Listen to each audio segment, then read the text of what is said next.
Hey folks, it's Aquifil again, and today I'm going to talk about the New Japan Best of the Super Juniors tournament, day 5 and 6. Well, first of all, day 5, day 6 and day 7, all three were held at small venues, and day 7 is kind of a spoiler here, or not so much. Well, they're both, all three held in smaller venues, and again, without commentary, but yeah. After a while, you really get used to it and don't care that much anymore. Anyway, day 5 started with Matt Sydal versus Ghetto. Was the first tournament match, not the first match overall that day, but well, New Japan only on New Japan World. New Japan mostly only broadcasts the tournament matches. Well, anyway, Matt Sydal versus Ghetto. Very short match, and yeah, it's okay. There's not much more to say about the match than that it's okay, because well, yeah, it was too short to really say anything else about it. Wasn't bad, wasn't that great, so well, it was just there. Then we have Kyle O'Reilly versus Bushi, and yeah. We have seen all the matches we've seen with Kyle O'Reilly and Bushi were at least good, and yeah, they both performed very well during this tournament, but yeah, Bushi not as successful as Kyle O'Reilly. Kyle O'Reilly went into this match having 2 wins, Bushi none. And well, Kyle O'Reilly won, Bushi didn't, so Bushi still at 0 points, while Kyle O'Reilly had to 6 points, and yeah, leading at that day at least, leading Block A. Anyway, the match itself was good, very good, entertaining to watch, because yeah, well, I like Kyle O'Reilly's style. He's like, yeah, the disciple of Davey Richards, but yeah, he has found his own few things that really differentiates him from his mentor. So yeah, that was nice. Bushi, I'm afraid, still without points, but yeah. He represents himself pretty well. The Los Ingobernables de Japón stable, well, not so much. I would have expected a little bit more dominant booking for Bushi and the Los Ingobernables stable, especially as the Los Ingobernables have a lot of matches versus Chaos in the non-tournament matches on the several dates we had, and yeah, they at times were victorious. So well, Bushi seems to have a little bit of a losing streak here, but well, anyway, still he represents himself very good, and both guys really had nice technical wrestling, some heel work by Bushi, and yeah, the match itself was very good. Another very good match was Kushida versus David Finlay.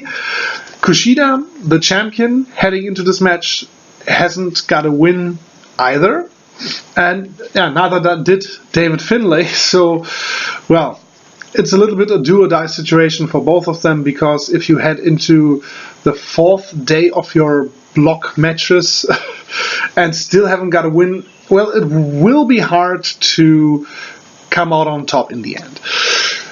Anyway, Kushida has really shown that he deserves to be champion, but yeah, well, he hasn't got any wins yet.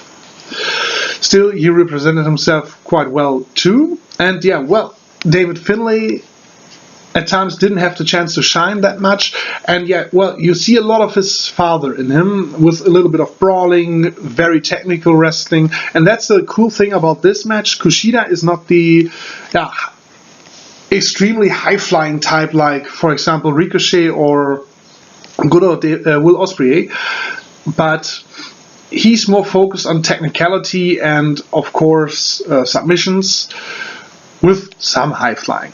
And Finlay, well, he's no high flyer, he's a technical wrestler and a brawler at times. So their style meshed pretty well, and yeah, it was a fast-paced match, very technical, and very entertaining to watch. Yeah, Kushida got his first win here. Finlay still with 0 points. Well, I doubt he's gonna win, but he's a young lion, so if he gets any points at all, it's okay for him. But very cool match. Not as much to my liking was Ryosuke Taguchi versus Rocky Romero, because yeah, I'm not a fan of Taguchi. He was pretty focused the first 2 days of his block, of block A, but this time, yeah, he really does his worst.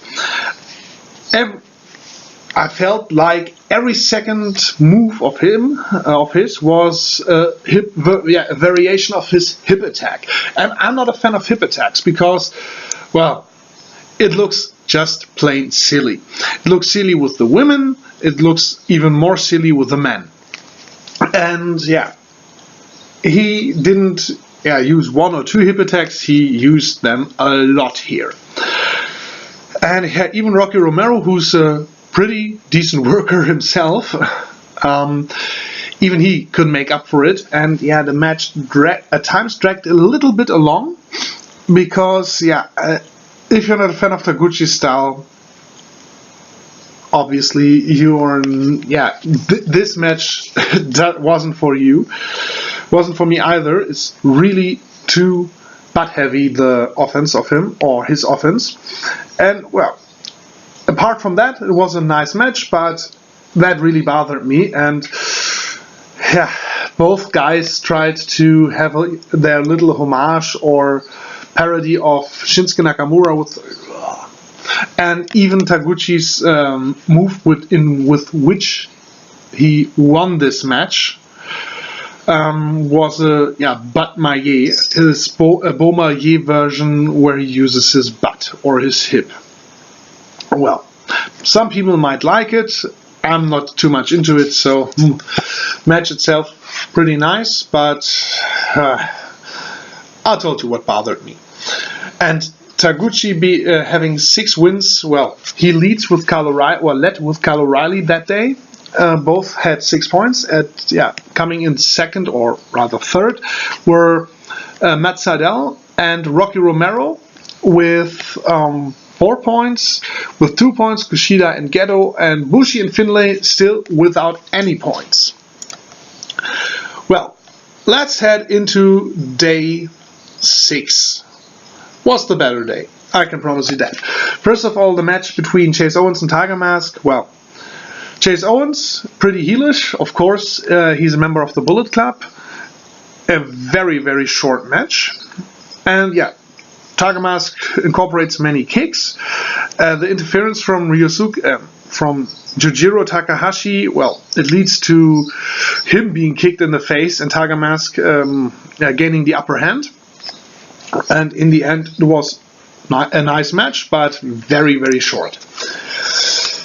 Then we have Bobby Fish versus Beretta.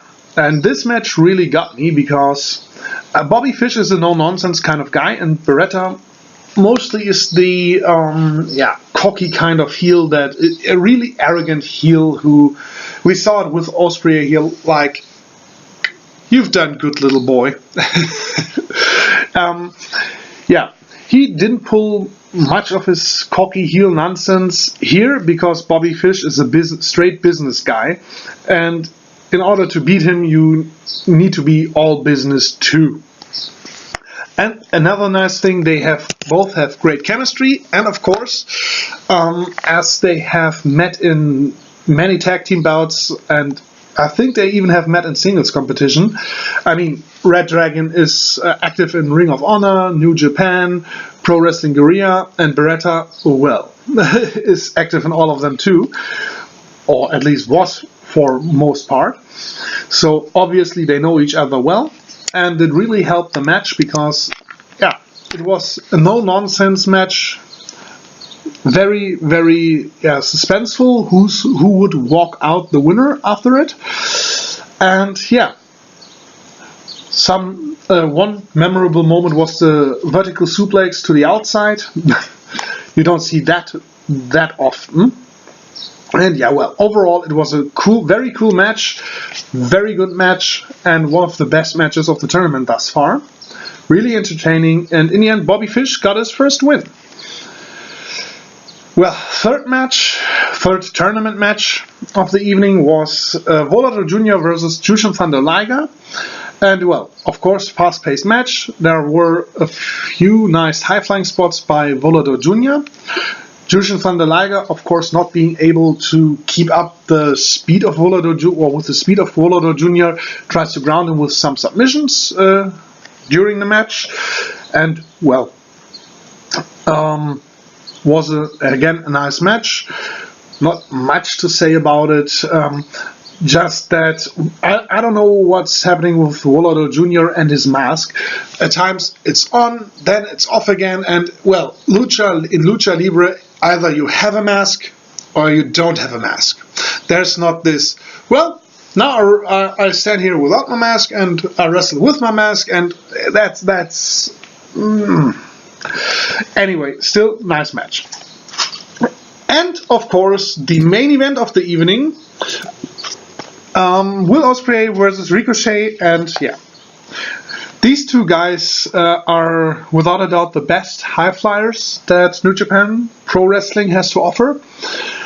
And yeah, well, there were a lot of fast-paced sequences, a lot of cool spots or moves, both high-flying and submission, some nice counter moves, and yeah, well, the match was very energetic, and they both had great chemistry.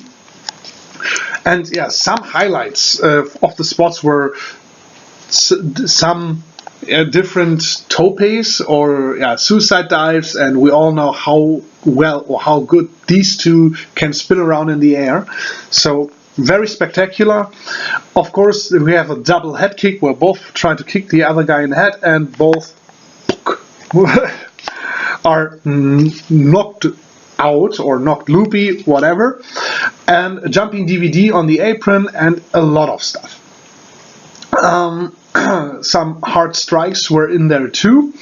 And yeah, I'd say a match of around 15 minutes, well, it was close to 17, couldn't be much better, especially for a spot fest. Some people criticized that these two guys didn't really mind the long-term selling. They got hit with a move, for example, that hurts your back and in the end, or your leg, and in the end they didn't care didn't care that much, at least, in order to pull off the spots. Well, that's a spot fest for you. If you want to watch great wrestling where every little flinch of the face makes perfect sense, watch Katsuchika Okada versus Hiroshi Tanahashi, or Tanahashi versus Suzuki from King of Pro Wrestling 2012. This is supposed to be a spot fest, and a spot fest is about the spots and not that much about story and selling. And these two guys really pulled it off here. They have met before in other promotions, I heard. I haven't seen the matches. This one, as a spot fest, was really spectacular, highly entertaining, very suspenseful. And in the end, Will Ospreay got his first win with the springboard stunner, and John Cena should really look at this springboard stunner, because this one looked convincing. His springboard stunner looks rather awkward. Anyway, Block B, first place goes to Ricochet, Beretta, Volador Jr., Jushin Thunder Liger, all with 4 points, and fifth place is Chase Owens, Tiger Mask, Bobby Fish, and Will Ospreay with 2 points. Very close calls in this Block B, and will be rather thrilling to see who will finally win Block B. But well, that was it from me for today. You'll see a lot of me in the next days, because I'll try to keep up with all the days of the best New Japan Best of the Super Juniors tournament. I won't do that for the G1 Climax, because there you don't have 4 matches for each bracket a day. You'll have a lot of more, or 8 matches, I think. And well, first of all, it's a lot to watch and a lot to review, and most likely I'll only give you an overview of the tournament with the highlights. So this time I'll stick to what I promised to you. So, well, hopefully you'll tune in next time for days 7 and 8. Yeah, 7 and 8, and well, we'll see where this tournament leads us. So long.